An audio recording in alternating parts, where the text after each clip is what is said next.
The reading for the 16th Sunday after Pentecost is from Isaiah, the 35th chapter, which is on page 578 in the Bibles in the pews. These verses are a word of hope to the exiles in Babylon. Chapter 34 portrays God's vengeance on Edom, Israel's age-old enemy, which makes the path from Babylon to Zion safe for the exiles' return. The desert itself will flow with water to give drink to the returning exiles. Say to those who are of a fearful heart, "Be strong, do not fear. Here is your God. He will come with vengeance, with terrible recompense. He will come and save you. Then the eyes of the blind shall be opened, and the ears of the deaf unstopped. Then the lame shall leap like a deer, and the tongue of the speechless sing for joy. For waters shall break forth in the wilderness, and streams in the desert. The burning sand shall become a pool, and the thirsty ground springs of water." The word of the Lord. Thanks be to God.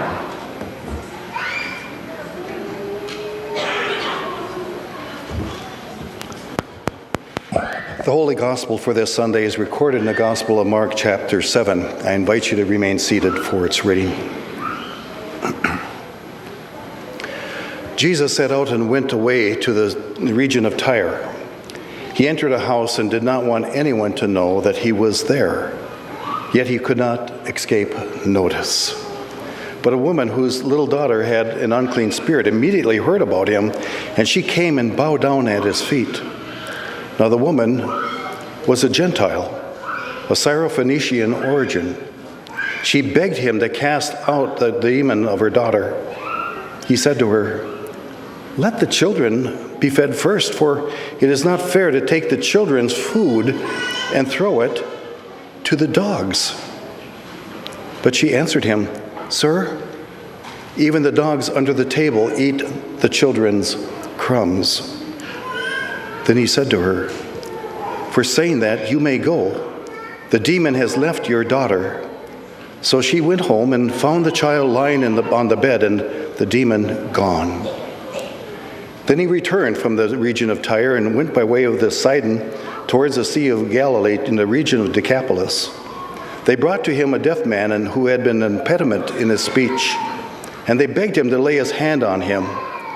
He took him aside in private, away from the crowd, and put his fingers into his ears, and he spat and touched his tongue. Then looking up to heaven, he sighed and said to him, "Ephphatha." That means, "Be opened." And immediately his ears were opened and his tongue was released and he spoke plainly. Then Jesus ordered them to tell no one, but the more he ordered them, the more zealously they proclaimed it. They were astonished beyond measure, saying, "He has done everything well. He even makes the deaf to hear and the mute to speak." The Gospel of the Lord. Thanks be to God. I invite the children, friends, to come up for the message. Come on up, kids. A painting, a picture, does tell a story, doesn't it? These murals that have been produced and painted by Jim Nelson and Jan Green tell that story that the kids have already heard. It's a story of a love of a God who in Jesus comes to surprise us with a gift that has never ever changed in 146 plus years of our church's history. In today's gospel, we heard the story of a woman who came to Jesus begging him to heal her daughter. This woman was from Syrophoenicia, which means that she was from an area that was known to be the Gentile part of that world. And Gentile means non-Jewish, and it's been known that in Matthew it says that this woman was a Canaanite, and Canaanites were known to worship idols and to sacrifice even children in ways in which that are totally inappropriate. The point is, this woman was known to be an outsider to the acceptable faith of Israel, but something was going to change. She begged Jesus. She begged Jesus to cast a demon out of her daughter. Now, this woman was that outsider that we mentioned. And Jesus not only acknowledged that, but he called her a dog. Friends, we've, in the history of the church, have tried to soften that a little bit, saying that Jesus wanted to call her a pet that's real intimate and real kind. The truth of the matter is, folks, Jesus was using a racial slur to demean this woman. But this woman would not take that as an obstacle for what she knew that he had for her. And so she responded by saying, well, even the dogs eat that which falls from the table. The point that she was saying is that she was so convinced that Jesus had what she was looking for, nothing was going to stop her. And friends, that changed everything. The painting of that story shows us Jesus in transition. And I would like to believe that at that moment, that woman helped clarify for Jesus clearly, that his message of salvation and good news and healing was not only for a selected few in the inner circle, but it was for everybody. And this woman helped Jesus see that so clearly. Jesus opened up this gift to the woman, the most unlikely, the one most easily excluded. Picture that. Friends, the good news is that Jesus continues to surprise us. For people like myself who oftentimes say that I have no reason to even claim the gift of God, Jesus says, yet this gift is for you and for all. A painting tells a story. When we look at the picture of the chapel that we call it, that was built in 1872, the picture on the far side, it was built and settled by Swedish immigrants who came from Sweden. You can imagine that those immigrants who came over from Sweden did not have much with them. But one of the things they found most important was that they would build a place of worship where the message of Jesus and his word of love that will always surround them would be built early on. They built that church, and I can't imagine the sacrifice that those people gave for those years of worship. It grew to the point where they realized they needed space for Sunday school. So in 1917, 35 years later, Luther Hall was brought onto that area to have a room for Sunday school. And it was some 50 years later that the center panel church was built in 1954 because the chapel wasn't large enough.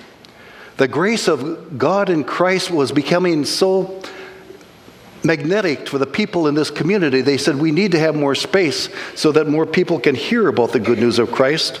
And so they moved into that middle panel, and they were there from 1954 until we moved over here in 2004. You see, each phase of that church's life, people had a vision of a Jesus who not only had some nice things to say, but he was reaching out to people like the woman in the text today, and people like us, and maybe like yourself sometimes, who find yourself saying, I don't deserve it. And Jesus says, this gift is for you. Picture that. He was in the hospital in Wyoming, Fairview Hospital, in October of 2017. I'm speaking of Jim Nelson. He took a walk while he was hospitalized, and he walked down. If you've ever been there, there's 2 levels of that hospital, and at the end of the second level, it ends with a wall. And there he looked down to the lower level, and he saw somebody who was painting a mural. He went back another day or two later, and he noticed that the mural had made great progress, and he was painting the 4 seasons of Minnesota. Jim went back to his room. And he describes it in the most wonderful way. And he said that it was in the quiet of the night that the inspiration came to him. I can do it. That gift is within me, waiting to be shared. You see, it was at that point when Jim observed something, and even while he was still in the hospital, had that vision that I believe that only God's Spirit could give to him, to say, paint the pictures of this church as a reminder, not only to the church of this day, but of all days, that I am going to be with those people proclaiming liberation and healing and restoration for the rest of their lives. Picture that. Now, the only thing is that Jim relates that he hadn't picked up a paintbrush for 20 years. He had not painted for all those times, and he said it's time to dust off the paintbrushes, and so he did. The gift of these murals were inspired in a hospital. Picture that.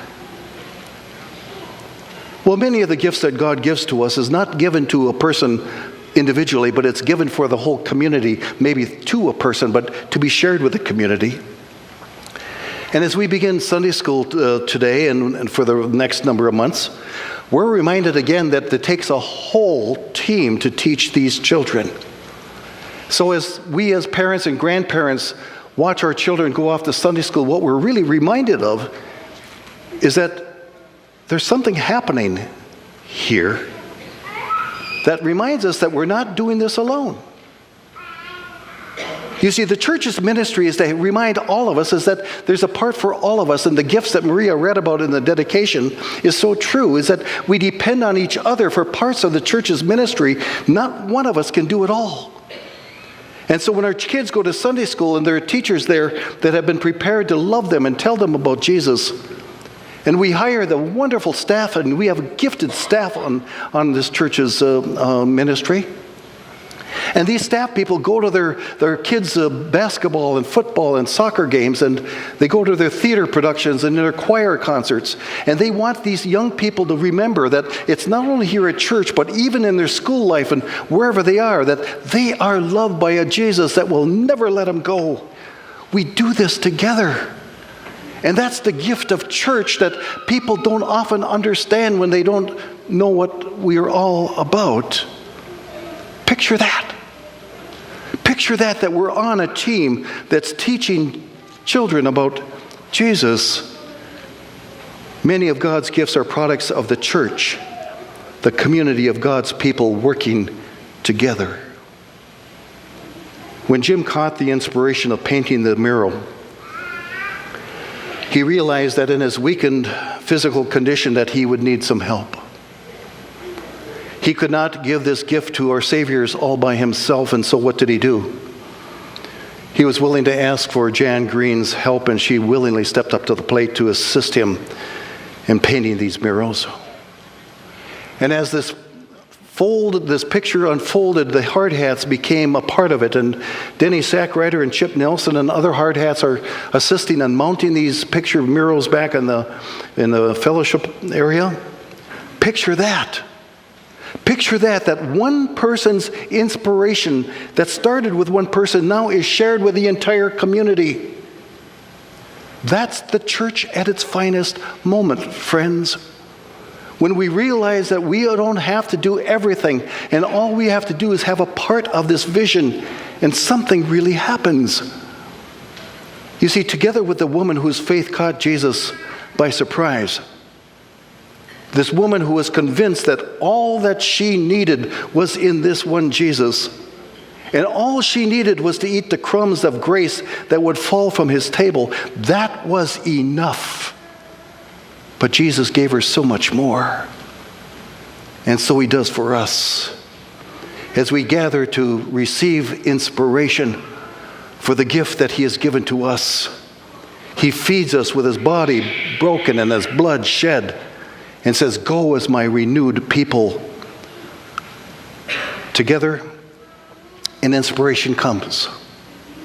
An inspiration can come even to an artist in a hospital. And with the embrace of the community, the gift is created and today is dedicated to Christ, who continues to give life in surprising ways. Friends, this is more than a mural.